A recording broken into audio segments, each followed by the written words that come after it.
We're in Milton Keynes for CRE in 2024, and it's a delight to be here. My name's Chris, I'm from Monkey Nut, and I'm delighted to be joined by Rich from CCLI. Hi, Rich. Thanks for being with us here on the CRE podcast. Thanks for having me. Now, CCLI, let's just break that down a bit because it's something that is around music publishing. Just talk to me about what CCLI stands for and what it does. So CCLI stands for Christian Copyright Licensing International. We are a global organisation. We have offices across the world. We've been in existence since about 1988, and we provide licenses that enable churches to use the vast range of creative works, songs, movie clips, that kind of thing, in their services and activities. Nice. And that's mainly Christian content, isn't it? Yes. So we license a repertoire of 600,000 worship songs and hymns. A vast catalogue of songs that are in copyright. But we also, like I say, we do a movie license. So we license most of the main Hollywood producers as well as thousands of others. We also work with PRS, PPL, the CLA. So pretty much any kind of creative works that churches would want to use, whether they're sort of Christian works or anything else, we want to enable churches to use that content. Amazing. And if you are a church, it's very important to actually be signed up with you, isn't it? To use that kind of content. Yeah, absolutely. So the core license for the songs, obviously, we are supporting songwriters. There are hundreds of new songs being written for the church all the time. And obviously, we are enabling not only churches to use those songs legally, but to discover those songs. So sort of providing a link between the songwriters and the churches. Now, one of the other things you do, which we were just talking about before we started recording, of course, is the CCLI Top 100. Yes. Just talk to us about that because it's some of the most popular songs that are in the Christian circuit and the sphere at the moment. But we were just talking, it's changing ever so slightly, hasn't it, in recent months? Yes, yeah. So historically, the CCLI Top 100 has always been a really popular part of what we do. Whenever we publish the new list, it's one of the most popular pieces of content for people. But it's always been reflective of what songs have been reported by the churches, and so it hasn't moved that much from each time it's released. Now it is based on new song downloads, so downloads of chord charts, lead sheets, and that kind of thing, which means it changes much more often. And we're releasing it it might even be as often as every week. It's a very new thing.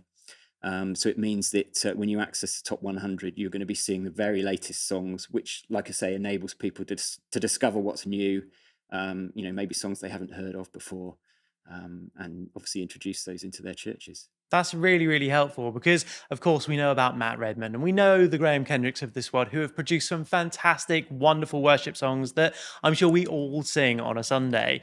But to discover those new artists as well, which is where the future of the church is, I think is so, so important, isn't it? Yeah, absolutely. I mean, obviously, a lot of the songs that are being written by the established artists. It would tend to be a lot of songs now are written collaboratively, so there's often 4 or 5 different writers behind them, and a lot of songs are coming out of the big American churches. I think probably you've been in this world as long as I have. When I got involved with this, there was a lot more being written in the UK. Unfortunately, a lot of the songs now that are popular in the UK are coming out of America, but those songs are global. Hopefully with the top 100 and the various other resources that CCLI provide, we can provide a means for people to discover not only the popular songs, but songs based on theme, songs that are going to fit their particular style of worship and that kind of thing. So with such a vast repertoire, hopefully there's something for everyone, not just the big sort of mega church songs. Yeah.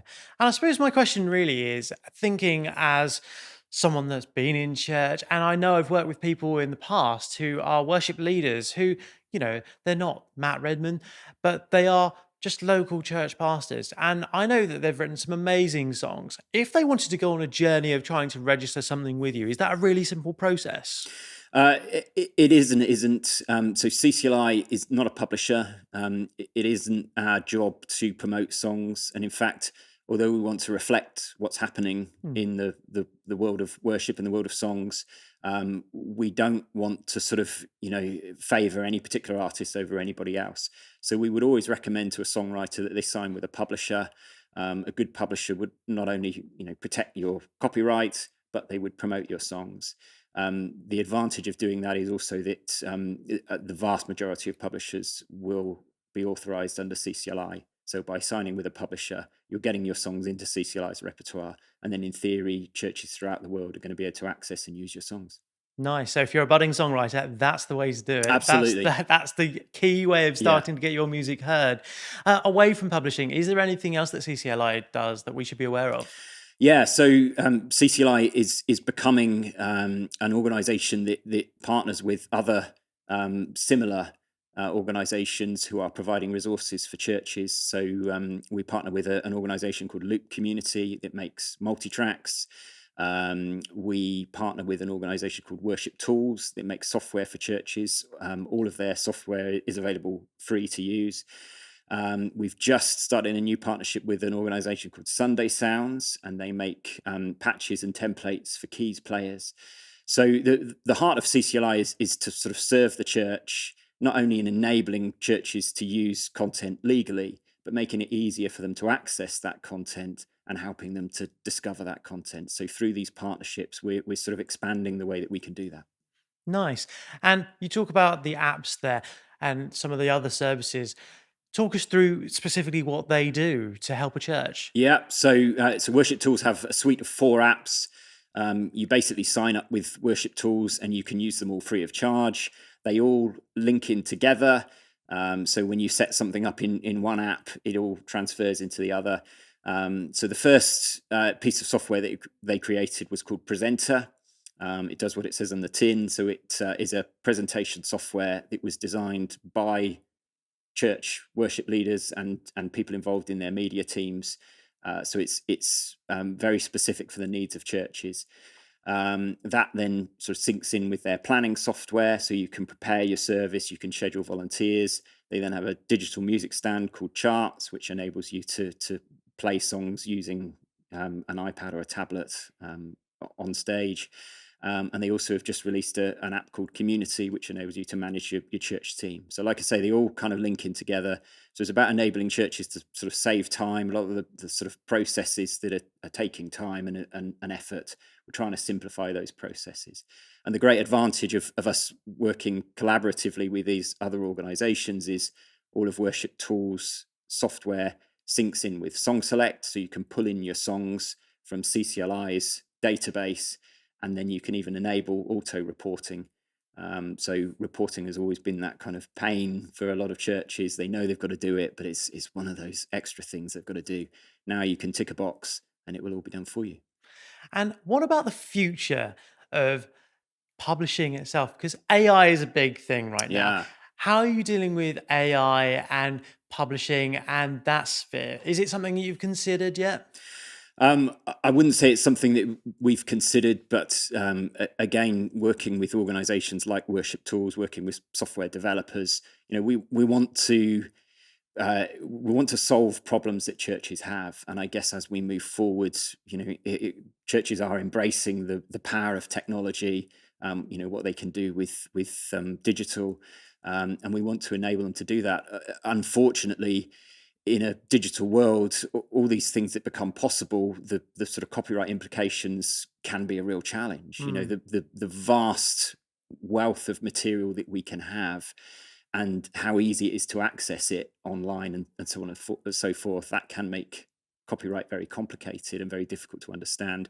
Not least when you think about images, video, music. It's much more difficult now maybe to determine who created it, whether it's legitimate, mm. and obviously then whether you're free to use it. So I would like to think that CCLI's heart has always been to serve the church in that way. So wherever churches are accessing content, wherever they're struggling, we want to be there to support them and make it as simple as possible for them to access and use really good content. Nice. Thank you for explaining that. And it sounds like CCLI is more than just publishing now. It's becoming almost like an administration and helping churches, as you say, to do things a little bit easier for themselves. And as you say, reporting is one of those really annoying things that I know churches, and I've sat there in meetings and like, oh, we've got to do the CCLI report. So making that so much easier is such a blessing for so many people, I'm sure. Yeah. We're here at CRE 2024 in Milton Keynes. Have you enjoyed being here this year? Have you found it really great? I love it. We've been involved with CRE for many years. We, I think this particular CRE, everybody that I've spoken to is already a license holder, but they still have questions. They still have challenges, and it's great to be able to help them with those. It's great to meet our customers, and hopefully to sort of help them to go away feeling a little bit clearer. Obviously, with the family of brands that we now have, we can share with them some of the other resources that we provide. So I think CRE is unique in that, the type of people that come to CRE. I don't think there's any other gathering that's bringing together that particular sort of demographic. So for us, it's hugely valuable. That's amazing to hear. If there's anybody wanting to find out more about CCLI or to find out more about some of these tools you've been sharing with us, where's the best place to go online? Yeah, so I would say go to ccli.com/family, and you'll find everything you need or links to all the different organisations there. That's brilliant. Thank you so much for sharing here at CRE. And if you would like to find out more about what's happening here in Milton Keynes, or perhaps you'd like to exhibit next year, why don't you go online? It's creonline.co.uk.